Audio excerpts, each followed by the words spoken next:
Folks, I welcome you, the one, the only Queen of Chilliwack, Hailey Adler. Woo, loving those shoes and the hair and the whole look. Absolutely fabulous. So, in honor of the release of Queen of Murder, I have with me today a very special guest, and this is a real interview, not one of those fake ones like I do with a fake Viking, or the fake ones I do with myself, or any of those craziness. This is real, although there may be something for you to laugh at here, starting with my microphone, because all I have is this little lapel mic, and so it's on my lovely conductor's baton. Yes, I am a band director, but I just never have had that as a job before. Anyway, enough about me. We're here to talk about Hailey Adler. Hi, thank you so much. And thank you so much for having me on your show tonight. I really appreciate the opportunity to come out and chat with you.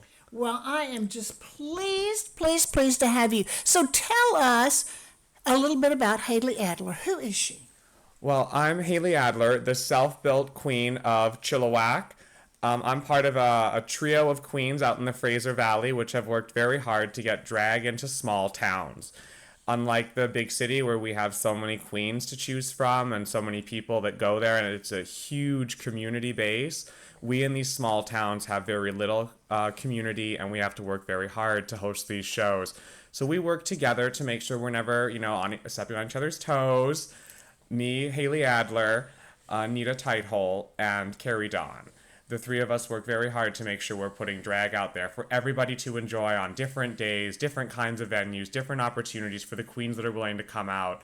And we really do love these small town vibes and this small town feeling you get in like Chilliwack, Abbotsford, Langley, and Maple Ridge, even Surrey and Delta. Like, there are beautiful communities out there that are growing and thriving in these small farm towns. And I love to be a part of this big new wave of drag queens in small towns, because then I get to stay in the little farm town I was born and raised in, and no one can tell me to go back to where I belong in the big city. I'm a farm girl. Awesome. So the message to all of you out there watching is support your local drag shows. Yes. Awesome. So Hailey, how did you become interested in being a drag performer? For me, it was, I had a background in dance, and I had lots of friends who did cosplay and big costume makeup, and finally one day I said, I wonder what I'd look like. And I had a friend actually paint me in drag, and she was doing a photo shoot for her school about using abstract lighting. So we went to Value Village. We got like the cheapest shake and go blonde wig you could get. This thing looked dry and needed some desperate love. She's no longer with us. That wig died at the end of that day. But she my friend and I got put me into makeup, and it was a time. I had some blue eyeshadow, and I thought I looked hot like everybody else when they were trying makeup for the first time, and thought, blue is your color. It's mostly not. But we've all been there with our first makeup days, so I'm just like you. When you were 12, you were trying blue eyeshadow. When I was 18, I was trying blue eyeshadow, and I too learned that blue is not my color. But I will say that we did these photo shoots, and I actually helped out in the school quite a bit. So these pictures were actually in Sardis Secondary in Chilliwack, and I was helping out at one of the Pro D days for the teachers and staff. And I heard a couple people I knew from dance, knew some of the moms, and they're standing there, and they're like, oh, look at these abstract photos. Look at this woman. And it's me. Wow. And I'm standing there just behind them like, oh, they think I'm a woman. And I let them talk about the picture and what they thought it meant. And I went up to them, and I'm like, that's me. And then just walked away. Oh, wow. I made them gag. They loved it. Some of the moms I danced with their kids were like, that's so awesome. Like, they're so proud of you for stepping outside of a box, and being a little different out here in a small farm town. So even though it's a small farm town and it's very churchy, it's still very accepting of the queer community out here. Awesome. They are. And I've never run into a problem myself. So that is awesome. Have you always enjoyed performing? Is this something you've done since you were little? Oh yeah, I've got a good story for this one. I was my uncle, my mom's brother, my uncle got married, and I was about 4 or 5, and I'm from a Scottish family, so we were all in kilts, and the dance floor for whatever reason is empty. Maybe because someone's giving a speech. I honestly don't remember, but I just knew that now is my time, and I went onto the dance floor and just spun for like 3 minutes. The whole length of a song, there's just me spinning, going every like 8 count or something in my mind. I'm like, and now. And there was a video from the wedding that was just, it was just ridiculously campy. And my family always knew from that point, they're like, he's gonna entertain. He's gonna be an entertainer. And there was a little bit of pushback with the family because they, I know when you say you're going to be an entertainer and you start to become an adult, people go, that's not a real job, or that's not something that pays the bills. It does for me in Chilliwack now. Well, they say the same thing about writers, and it's working for me pretty well. I'm very excited to say. So now I notice how fabulous you look tonight, and I have seen you in some of the most stunning outfits. Where do you get them? I'm actually one of the queens. That's one of the reasons I call myself a self-made queen is I do my own hair, I do my own makeup, but I also make all my own clothes and even stone them myself. All the details of this costume I put into it myself. And I love to be able to create like that because I always say drag is one of the most unique art forms on the planet because it's so many different forms of art rolled into one to make this other form of art, which we call drag. Like, I'm a seamstress, I'm a hairdresser, and I actually am a hairdresser by the day and a makeup artist. So, like, and then I come home and I put on ridiculous clown makeup and giant hair and so much glitter it would blind anybody. But then that's my job and I love it, and it's so much fun to be able to craft and make things. Like, I made this because I loved the Barbie movie, and now I know I see people buying Barbie costumes, but I know no one has my Barbie costume. Exactly. It is a Hailey Adler original. Awesome. Now, I know that I have been seeing some new movements, particularly with the UK queens and some of the other Europeans, that actually do perform in, beards or with chest hair. What do you do about your body hair? For me, being Scottish, I'm hairy as fuck. So I actually shave it all off myself. I used to get waxed, but it was so not cost effective. And as I say, I'm Scottish, I'm frugal. I always try to pinch a penny when I can. If I can save some money, it's worth it, especially in today's economy, too. It is quite ridiculous how things are overpriced. But I also agree with paying for the service, but the price that it's agreed upon. So I would never try to talk down a waxer's price, but I also can't afford it myself. So I shave. My husband does help me with my back in the areas I can't reach. But I just shave it off myself. And even with the beard I can grow as a man, I cover it in heavy makeup. I have to shave right before I put on my face. Because if I don't, my 5 o'clock shadow appears at about noon. Oh boy. Well, I really don't know what it's like for guys because I live in a house full of women. But I have noticed as I get older, I don't have to worry about shaving my legs or my armpits or any of that. It's the little whiskers on my chin I have to be concerned about. I know as a hairdresser, like I always see little hairs popping up on little backs of little old ladies' necklines and stuff. It actually has to do with the lack of the feminine hormone that starts producing in your body. It doesn't mean that the masculine one produces more or anything. It's just that it's allowing your body to grow hair places it wouldn't before. And even with hair itself too. My husband used to say his legs were like ridiculously hairy, and now he's like, it's wisps. And with him, I think it's more tight pants. The tight rubbing has always kind of worked away the hair. I know even on my legs, I have 2 spots on my inner legs that are basically bald, but the rest of my legs are the Scottish wisp. Well, I don't miss shaving, so I'm fine with that. Now, to be a little bit more on the serious side, I had a question. At your shows, and I've never witnessed this happen, but I'm not at every single one. Have you ever experienced where spectators disrespect you or treat you like a sex object or try to reach out and grab you or anything like that while you're performing? I've had it happen while I'm performing. I've had it happen in the backside room areas. It's always different, but it doesn't happen always. I can give a couple different examples. A really good one is I was at a bar in Surrey with my friends. We were doing a show there. I don't think the bar's open anymore, and I don't want to name drop it just in case it is too, because it is still a nice place to go. But we were in there because the patrons are one thing, but the bar staff was nice. But we were in there, and this guy comes up to me, grabs my ass without even skipping a beat, and says, "You're pretty hot for a trans woman." And I mean, I have never claimed to be a trans woman, just to be clear. I am a gender fluid person. I identify with they, them. I've never claimed to be a woman.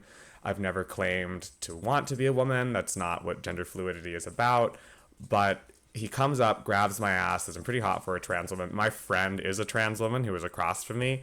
I turned to him, like the man who grabbed my ass. I turned to him so fast and go, "Sweetie, I'm not trans, but could you get your hand off my ass?" And I could tell you how fast he backed away from me and said, "Oh, I'm not trying to offend you." And I said, "Then why the did you just touch me?"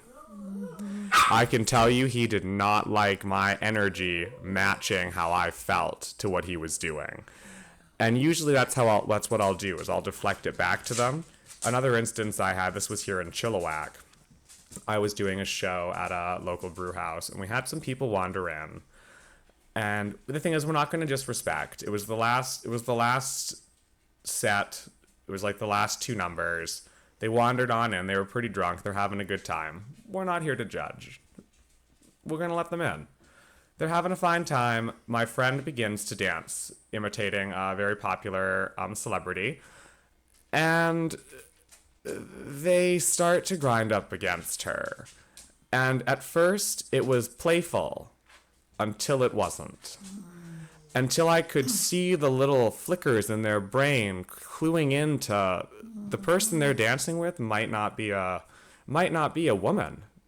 That might be a man in costume. So I was behind one of them, and I mean, I had a friend tell me, she's like, "I knew what you were going to do. You were going to grab that fucker by the scruff of his neck, pull him to the ground, and curb stomp him right there." And I was like, "Yep, that's what I was going to do.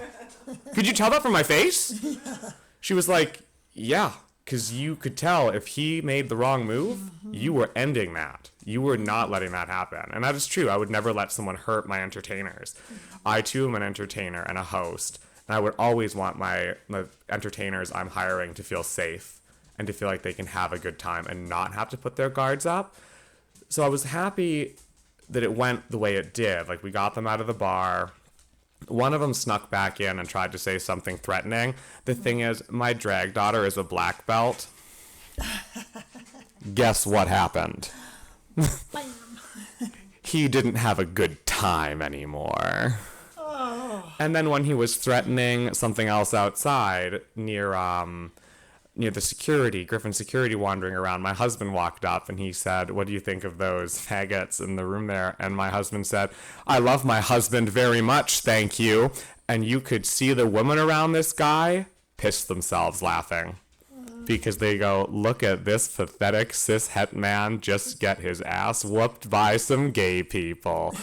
As me and my husband always say, if you're going to come and give us some trouble, we'll gay bash the shit out of you. Well, it's very good that you stand up for yourself, and that really kind of leads me into my next question.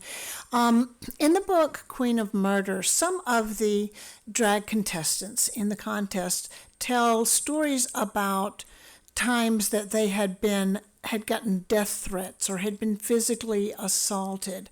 Have you ever had anything similar to that happen to you? I've never been physically assaulted. I'm very lucky, I will say that. I'm very lucky to have never been physically assaulted for being a drag queen, other than someone like putting their hand on me or grabbing my ass, which, I mean, now my ass is so padded I can't even feel it. Someone has to tell me they're doing it. Thank God I wear bigger pads now, I guess. But I've been very lucky on at least that regard that I've never had physical violence come my way. Threats, though, I've gotten them. I get them from parents or grandparents who think that I'm tainting the children, or because breweries have the rule with breweries, and this is for people who don't know this in all regards, breweries allow you to have kids in them as long as you're with a parent or guardian. I mean, I grew up in the day where they were tightening the rules, so my dad snuck me into the bar and would like plop me in his legs and buy me a pop. Like, I'm from that generation where the rules were just starting to become super tight. And so now that they're allowing, like, in a brewery, you can have kids with a guardian like that. I grew up around that. That's pretty default for me. And I'm from a small farm town. I'm pretty sure that's the default for like everyone in this town. So like kids in a bar, no, but kids in a brewery, oh yeah, like as long as they're with a parent or guardian, it's not just like, 5 teenagers having a good time, like sneaking in kind of thing. But as long as it's with a parent or guardian, then it's just like taking any kid to an R-rated movie. And how many times do we see in theaters where you see a mom bringing like a literal 3-year-old into like a sex movie with like heavy sexual content, and no one's sending her angry emails. I'm just hosting a show. And if a parent brings their 17-year-old because their 17-year-old is gay, then they're seeing their culture in a way. Queer culture is very much a thing. And I'm actually going to point out one thing. Scotland was the first country to teach queer history. So yeah, Scotland. Wow. Yeah. I know, it's one thing I'm very proud about being from Scotland, because we're like way ahead of the game and it's so fabulous. I just love it. Awesome. I love it because it's Scotland too. So you're going to tell Scotsmen what they can and can't do? Sweetie, you haven't learned a lesson. The British might have done it with Culloden, but Gaelic's coming back. We won that game.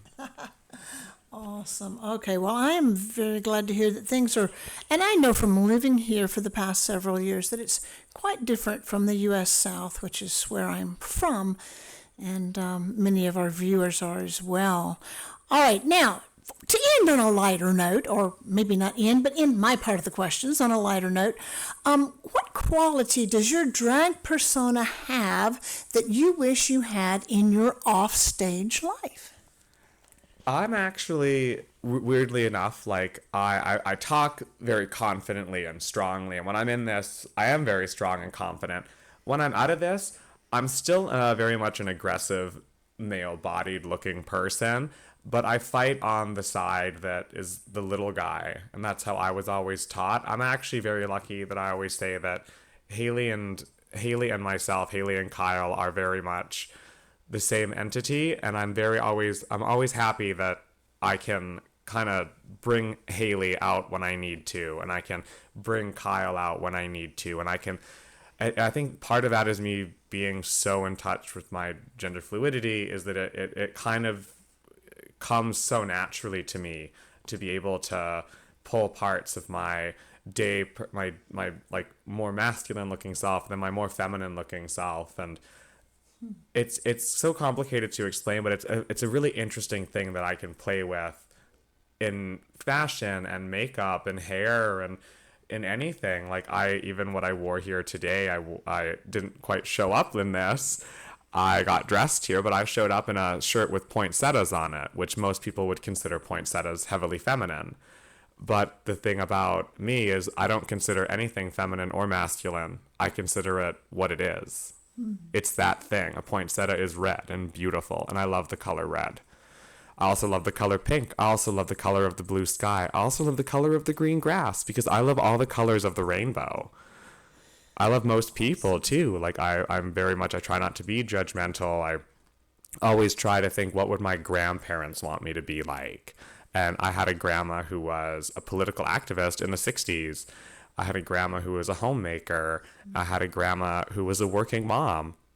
I had all three. I had a blended family, so I got 3 grandmas and 2 grandpas. But I had a grandma on each different level of feminine woman for their time. And each of them taught me the skills I have today. I consider myself a great baker.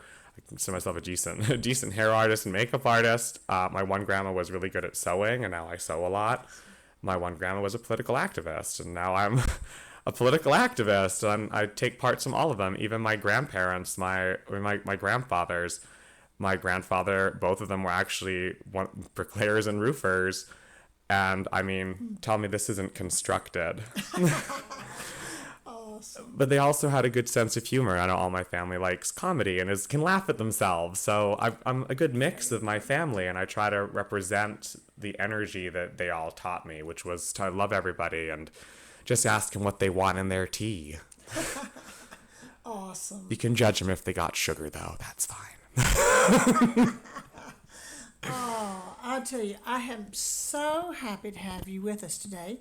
And I was really, really excited when you said that you would work on my book with me, because I needed that insight from someone who was there, who could tell me what I didn't know, what I didn't see on RuPaul's Drag Race, and really help guide me to write the best book possible to represent the drag community. And I want to thank you for that.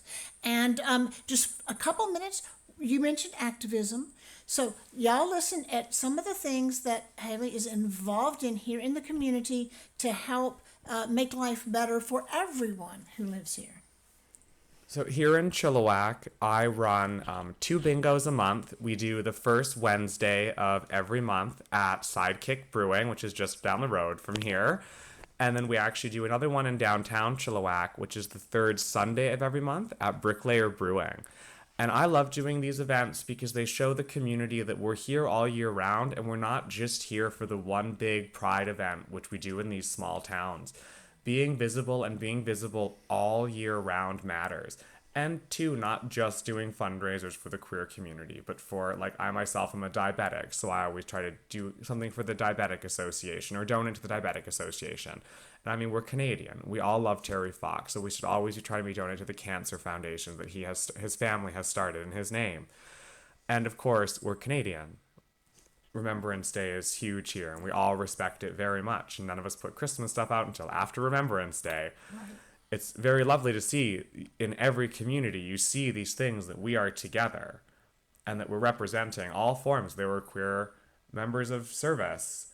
They would have died. We can remember them when we're fundraising for Remembrance Day in November, or when we're doing things for the troops, or we're fundraising for anything.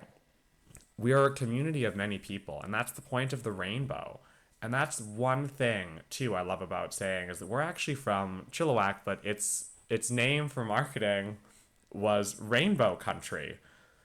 I mean, it's the gayest place in Canada. It's Rainbow Country. And I will say that to the day I die. And that's one thing about with having visibility and having so much events happen in town. How can Rainbow Country not be a fabulous place to live? We have some of the most beautiful rainbows that appear here on almost a daily basis. I could say you see a rainbow at least 3 times a week here. And they're beautiful. We had that big full one the other day that was so bright. It was, and I saw they had a picture of it on the evening news. Yes, on the evening news, we talk about rainbows in our country. Especially, it was deep colored, looked like it was so vibrant. And that's the thing. Full, all the way from ground to ground, with the mountains showing in the middle. It was just fabulous. It's an image you see on a painting, and we get to see it all the time here in Rainbow Country.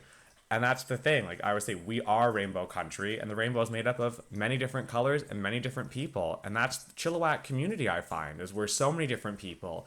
And we're so many different activists put together in this little, small, fabulous town. And yeah, there's a lot of churches, and they get a little hateful. Nothing like Christian love. But there are all the people in this town and community that are loving and are so friendly. I mean, I know to this day, I hold the door for anybody I see, man or woman, child, old, young, doesn't matter. But I see it happen all the time.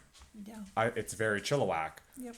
How many times have you seen some young person hold a door for someone who's 30 feet away? And the rule is 10 feet. And everyone's well, it's fine. And the lady's got a walker. I mean, I see it every day in Chilliwack almost. And it's not just queer people, it's young people. It's people in their 20s, people in their 30s. I saw an old lady hold a door for a young woman who was clearly struggling. And it was you just help each other out. Because exactly. that's what we do in a small farm town. And that's what being like an activist even here is. I find there's a lot of hate, but I find they've had to pull hate from other cities now because you can't get these people to show up and want to be hateful because we're a small farm town. Everyone knows each other. So if you're going to be hateful, then you're going to end up probably being public enemy number one. Oh, thank you so much for joining. And I can't wait for the Christmas ho ho ho. The Christmas Ho Ho Ho holiday show at Bricklayer indeed. Brewing. I just wanted to say too, thank you for letting me help you with your book. Oh, and you're listening to my the things I said and hearing me because I feel appreciated on that. I find that so many times artists, I find like even myself, an artist gives me advice. I sometimes put the defenses up. And I appreciate that you allowed me to share what drag is behind the scenes in a way that I could let you make an amazing book. And I'm so excited to buy my copy. Even though I helped edit it, I'm still buying my copy because she is an amazing author writes a fabulous series. And I'm going to read the rest of your series as well. Awesome. I appreciate that. All right. Until next time, folks, this is Edel Lane from Edel Lane Sapphic Storytime and wishing you the best.